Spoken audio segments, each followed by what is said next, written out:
தந்தை பெரியார் படிப்பகம், தந்தை பெரியாருடைய சிலை, புரட்சியாளர் அம்பேத்கருடைய சிலை திறப்பு விழா ஆகிய நிகழ்வுகளை ஒன்றிணைத்து நடைபெறுகின்ற இந்த வரலாற்று சிறப்புமிக்க நிகழ்ச்சி, அதனுடைய தலைவர் சாந்திராமன் அவர்களே, வரவேற்புரை நிகழ்த்தியிருக்கின்ற ஜோதிராம் அவர்களே, முன்னிலை பொறுப்பினை ஏற்றிருக்கின்ற சண்முகநாதன், கோபாலகிருஷ்ணன் உள்ளிட்ட தோழர்களே, எனக்கு பின்னால் உரையாற்ற இருக்கின்ற எனது பெருமதிப்பிற்கும் வணக்கத்திற்கும் உரிய அருமை சகோதரர் புரட்சி தமிழன் சத்யராஜ் அவர்களே, தந்தை பெரியார் திராவிடர் கழகத்தினுடைய பொதுச் செயலாளர் அன்பிற்குரிய சகோதரர் மாண்புமிகு ராமகிருஷ்ணன் அவர்களே, என்னோடு வருகை தந்து உரையாற்றியிருக்கின்ற முன்னாள் சட்டப்பேரவை உறுப்பினர் அண்ணன் CR ராமச்சந்திரன் அவர்களே, திராவிட முன்னேற்ற கழகத்தினுடைய மாவட்ட செயலாளர் தினேஷ்குமார் அவர்களே, மேடையிலே வீற்றிருக்கின்ற திராவிட முன்னேற்ற கழகம், திராவிடர் கழகம், தந்தை பெரியார் திராவிடர் கழகம், ஆதித்தமிழர் பேரவை, விடுதலை புலிகள் கட்சி உள்ளிட்ட நம்முடைய பல்வேறு அரசியல் சமூக இயக்கங்களுடைய போற்றுதலுக்குள்ள தலைவர்களே, வருகை தந்திருக்கின்ற பெரியோர்களே, தாய்மார்களே, பத்திரிகையாளர்களே, உங்கள் அனைவருக்கும் வணக்கம். இது உள்ளபடியே தமிழ்நாட்டில், இந்தியாவில் எங்கும் இல்லாத சிறப்பு. பெரியாருக்கு சிலையை உத்தரப்பிரதேசத்தினுடைய முதலமைச்சராக இருந்த மாயாவதி அவர்கள் வடபுலத்திலே நிறுவினார்கள். தமிழ்நாட்டிலே அம்பேத்கருக்கு சிலையை பல இயக்கங்கள் பலரும் நிறுவியிருக்கிறார்கள்.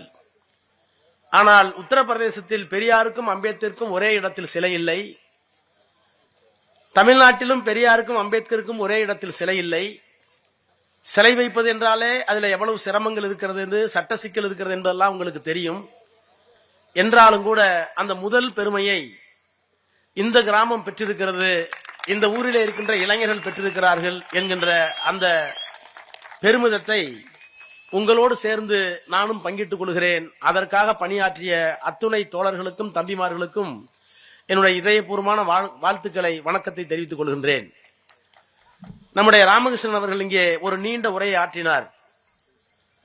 தந்தை பெரியார் தாழ்த்தப்பட்ட மக்களுக்கு எப்படியெல்லாம் பணியாற்றினார் என்பதை அதற்கு முன்னாலே பேசிய தோழர்கள் நீடாமங்கலத்திலே தொடங்கி பெரியார் எப்படிப்பட்ட பணிகளை எல்லாம் ஆற்றினார், அரசியல் படுத்தினார் என்று சொல்லி, அன்றைக்கு எம்ஜிஆரால் வந்த சீரழிவை போல் அதைவிட கொடுமையாக அவராவது பொருளாளராக இருந்தார் திராவிட முன்னேற்ற கழகத்தில். திராவிட சித்தாந்தத்தை சினிமாவிலாவது உதரசைத்தார். அப்படி உதரசைக்காமல், திராவிடத்தை தெரியாமல் இன்றைக்கு ஒரு சக்தி வந்திருக்கிறதே என்கின்ற ஆதங்கத்தை நீண்ட பொலிவிற்கு பின்னாலே இங்கே சுட்டிக்காட்டினார். நான் இன்னொரு விதத்தில் எண்ணி பார்க்கிறேன். 2 சிலைகள் இன்றைக்கு திறக்கப்பட்டிருக்கிறது. பெரியார் ஒடுக்கப்பட்ட மக்களுக்கு என்னென்ன பணிகளை எல்லாம் ஆற்றினார் என்கின்ற செய்தியை எவ்வளவு விரிவாக நாம் பேசுகிறோமோ, அதே போல் டாக்டர் அம்பேத்கர் அவர்கள் பிற்படுத்தப்பட்ட மக்களுக்கு என்ன செய்தார் என்பதையும் நாம் அதிகமாக பேச வேண்டும் என்பதை நம்முடைய தோழர்களுக்கு, தம்பிமார்களுக்கு நான் இங்கே குறிப்பிட்டு சொல்ல விரும்புகிறேன். உள்ளபடியே இன்றைக்கு பிற்படுத்தப்பட்ட மக்கள் யாராக இருந்தாலும், அது முக்குளத்தூராக இருந்தாலும், நாடாராக இருந்தாலும், வேளாள கவுண்டராக இருந்தாலும், முதலியாராக இருந்தாலும், வன்னியராக இருந்தாலும், ஒடுக்கப்பட்ட மக்கள் எவ்வளவு நன்றி பாராட்ட வேண்டுமோ பெரியாருக்கு, அதற்கு சற்றும் குறையாத அளவிற்கு நன்றி பாராட்டுதலை அம்பேத்கருக்கு தெரிவிக்க வேண்டும். அம்பேத்கர் தீண்டாமை குறித்த மிகப்பெரிய ஆய்வை நடத்தினார். இந்த மண்ணில் தீண்டாமை எப்படி தோன்றியது என்பதற்கு வரலாற்று பூர்வமான பல ஆய்வுகளை எல்லாம் நடத்தி, எப்போது தீண்டாமை இந்த மண்ணில் வந்தது என்பதை கிமு 200 சீன யாத்ரீகர் இந்தியாவிற்கு வந்தபோது என்ன நிலை, அதற்கு பிறகு பாகியான் சீனாவிலிருந்து வந்தாரே ஒரு 400 ஆண்டுகளுக்கு பிறகு கிபி 200, இந்த கிமு 200 கிபி 200 இந்த 400 ஆண்டுகளுக்கு இடையில் வைதிக மதம், இன்றைக்கு சொல்லுகின்ற இந்து மதம் என்கின்ற வைதிக மதம், வேத மதம் அன்றைக்கு வந்து இந்த மக்களை எல்லாம் சீரழித்து யாரெல்லாம் புத்த மதத்தை ஏற்றுக்கொள்ளவில்லையோ அவர்களையெல்லாம் ஊருக்கு வெளியே வைத்தார்கள். அதுதான் சரி, அதுதான் தீண்டாமை என்று ஒரு மிகப்பெரிய வரலாற்று ஆய்வை Who were the untouchables and why they have been called as untouchables? தாழ்த்தப்பட்டவர்கள் தீண்டத்தகாதவர்கள் யார், ஏன் அவர்கள் தீண்டத்தவராக ஆக்கப்பட்டார்கள் என்கின்ற ஒரு மிகப்பெரிய ஆய்வு நூலை எழுதியிருக்கிறார். இப்போதும் இருக்கிறது, தமிழிலேயே வந்துவிட்டது. தீண்டாமை எப்படி தோன்றியது என்று எழுதிய அந்த அம்பேத்கர் தான் சாதியை ஒழிக்க வழி என்ன என்று புத்தகத்தையும் எழுதினார். சாதியை ஒழிக்க சொன்ன அம்பேத்கர், தீண்டாமை எப்படி தோன்றியது என்பதற்கு வரலாற்று ஆவணமாக தொகுத்து தந்த அம்பேத்கர் ஒரு சாதிக்குள் தன்னை அடக்கிக் கொள்ளவில்லை. இந்தியாவினுடைய அரசியல் சட்டத்தை எழுதியவர். அவர் ஒன்றும் காங்கிரஸ்காரர் அல்ல. ஆனால் அவரை நேருவும் காந்தியும் வழிய அழைத்து சட்ட அமைச்சராக இருக்க சொல்லி கேட்டுக்கொண்டார்கள்.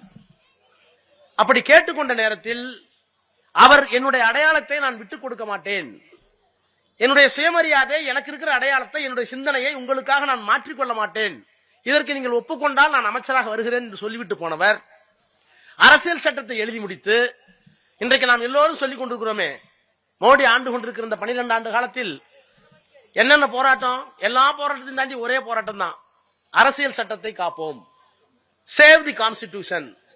ஏன் அரசியல் சட்டத்தை காப்பாற்றணும்? இந்த அரசியல் சட்டத்தை பெரியார் கொளுத்தினார், ஏன் கொளுத்தினார் தனி கதை, இதுலயும் குறையெல்லாம் இருக்கு.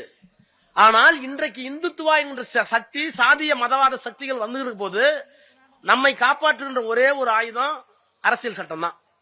ஏன்னா அரசியல் சட்டத்தினுடைய முதல் வரி என்ன சொல்லுகிறது என்றால், இந்திய மக்களாகிய நாங்கள் இந்தியாவை ஒரு ஜனநாயக நாடாக, இறையாண்மை உள்ள நாடாக, மதச்சார்பற்ற நாடாக, சமதர்ம நாடாக ஆக்கியிருக்கிறோம்.